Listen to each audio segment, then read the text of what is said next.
दोस्तों, आज का टॉपिक है कम्युनिकेशन। बेसिकली आप लोगों को देख रखा होगा हर पीसी में कम्युनिकेशन आ रहा है आजकल। तो बिना कम्युनिकेशन के पीसी भी नहीं आ रही है सारी कंप्यूटर में खास तौर पे। तो बन रही वीडियो के अंत तक मैं 5 मिनट की वीडियो बनाऊंगा, ज़्यादा से ज़्यादा 5 मिनट में आपको कम्युनिकेशन बताऊंगा। बन रही वीडियो के अंत तक, ठीक है।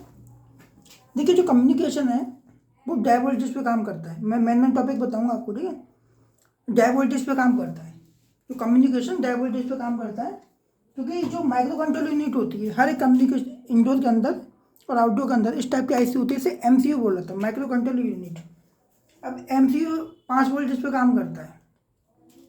अब कम्युनिकेशन का वायर तो बड़ा होता है। अब इतने बड़े वायर में 5 वोल्टेज से तो कुछ नहीं होगा, कम से कम 20 से लेकर 100 वोल्टेज चाहिए। अब 20 से लेकर 100 वोल्टेज चाहिए तो एमसीयू तो दे नहीं पाएगा। अब इसके लिए सिस्टम में क्या होता है, डाई वोल्टेज बनाई जाती है।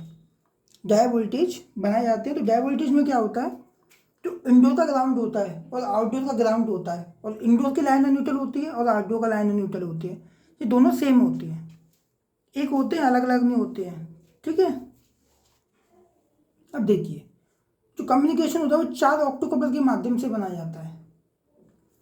2 इंडोर में लगी होती हैं, 2 आउटडोर में लगी होती हैं। ऑप्टोकपलर 4 टंग की आईसी होती है, जैसे एलईडी एलईडी ऐसे, एक्चुअली उसके अंदर एलईडी लगी होती है, ऐसे ऐसे कुछ नाम देते हैं, ऑप्टोकपलर कहते हैं उससे, ठीक है।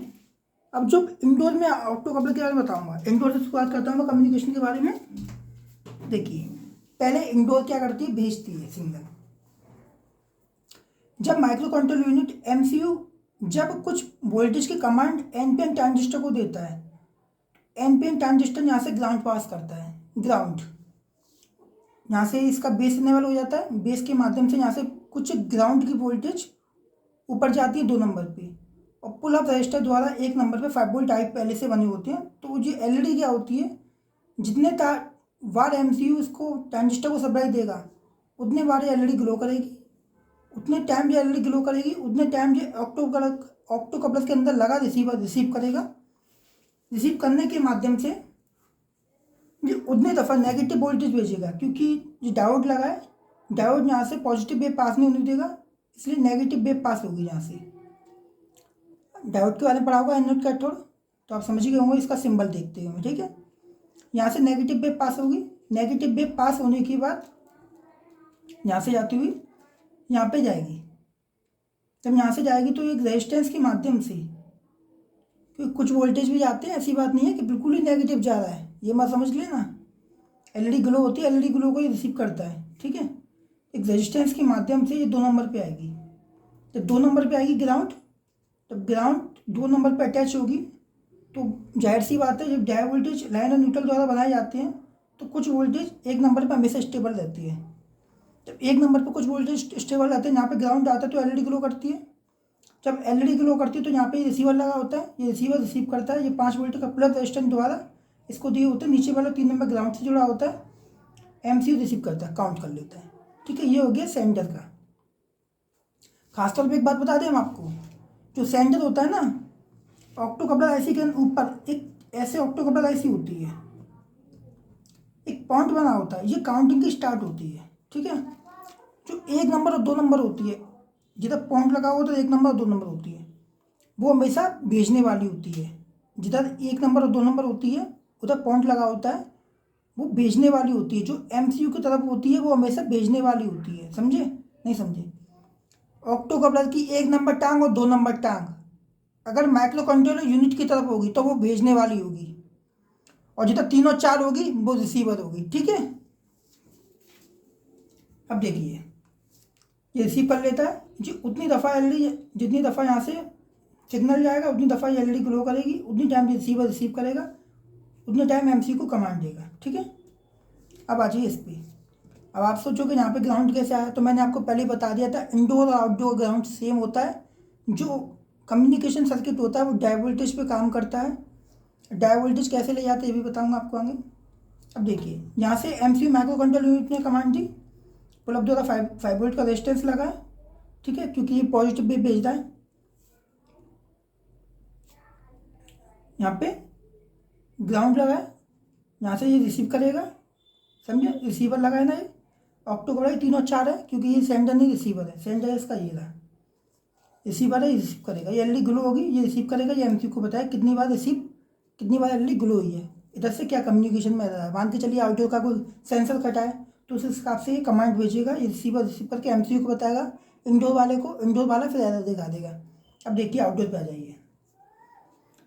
आउटडोर का 1 और 2 नंबर क्या है, माइक्रो कंट्रोल यूनिट एमसीयू की तरफ। जब एमसीयू की तरफ 1 और नंबर 2 नंबर है तो क्या करेगा ये,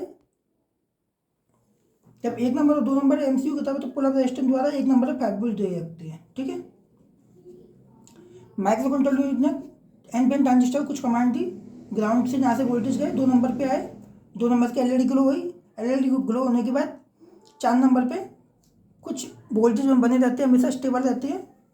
तो जो वोल्टेज स्टेबल रहते हैं 3 नंबर से कमांड निकल के गई, कमांड निकलते 3 नंबर से यहाँ पे निकलती हुई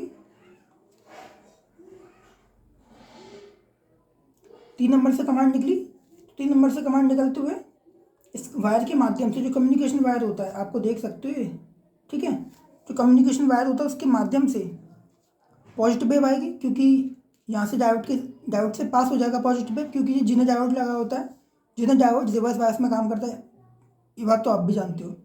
जब जिन्हें डायोड रिवर्स बायस में काम करता है तो ये कि कहाँ पे आएगी, 1 नंबर पे। 1 नंबर पे यहाँ से ग्राउंड मिल गया तो ये एलईडी ग्लो हो जाएगी कि पॉजिटिव वेव आई है डायोड से पास होते हुए। ठीक है, जब पास होते हुए पॉजिटिव वेव आई तो एलईडी ग्लो करेगी, एलईडी ग्लो करने के बाद रिसीवर रिसीव करेगा या एमसी को बताएगा। ठीक है, अब डाई वोल्टेज क्या होते हैं, डाई वोल्टेज चाहे इंडोर में हो सकते हैं चाहे आउटडोर में हो सकते हैं, दोनों में से एक जगह डाई वोल्टेज हो सकती है। ये सर्किट है, इसका डाई वोल्टेज देखिए यहाँ पे, ये कैपेसिटर लगा है, क्योंकि 20 से लेकर कुछ वोल्टेज होते हैं, तो ये इतना एसएमपी से ले लिया है इसने वोल्टेज। तो ये कैपेसिटर लगा रखे हैं, ये 20-25 का वोल्टेज ऐसे कुछ वोल्टेज से बना के दे दिया है। ये डायोड लगा रखे हैं, ये डायोड लगा रखे हैं, ये ऑप्टोकपलर ऐसे लगा रखे हैं। ठीक है, फिल्टर कॉइल। ठीक है, अब देखिए हमेशा ध्यान रखना एक बात, मैं क्या बताना चाहता था, जो डाई वोल्टेज होते हैं, डाई वोल्टेज टू कंप्लीट, एक मिनट वीडियो को रोकूँ फिर बताऊँ। हाँ, जो इंडोर और आउटडोर का अगर आपको कम्युनिकेशन चेक करना हो, एक बात ध्यान रखना, इंडोर और आउटडोर का ग्राउंड सेम होता है। कभी आप लोग और कहते थे कि इंडोर को डायरेक्ट सप्लाई दे दो फिर कम्युनिकेशन चेक कर लो, आउटडोर को डायरेक्ट सप्लाई दे दो कम्युनिकेशन, नहीं।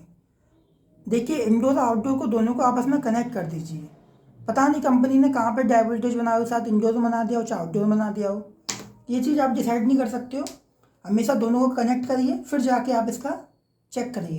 कहते हैं ना कि जो पॉजिटिव, वो जो डीसी वोल्टेज पे लगा के मल्टीमीटर को, ब्लैक प्रोब को न्यूट्रल पे लगाइए और रेड प्रोब से कम्युनिकेशन चेक करिए, जब जाके बताएगा।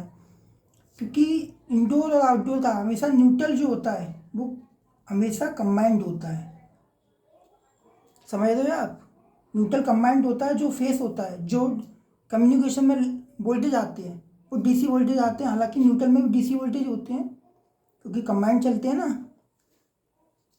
तो जब न्यूट्रल में डीसी वोल्टेज चलते हैं और क्या कम्युनिकेशन में डीसी वोल्टेज आते हैं, तो आप चेक करना, कभी बिना आप न्यूट्रल के आप भी कम्युनिकेशन चेक नहीं कर पाओगे। ठीक है, और यहीं तक वीडियो थी, और आगे कुछ आपको डाउट सेशन में पूछना हो तो कमेंट कर देना भैया। Thank you.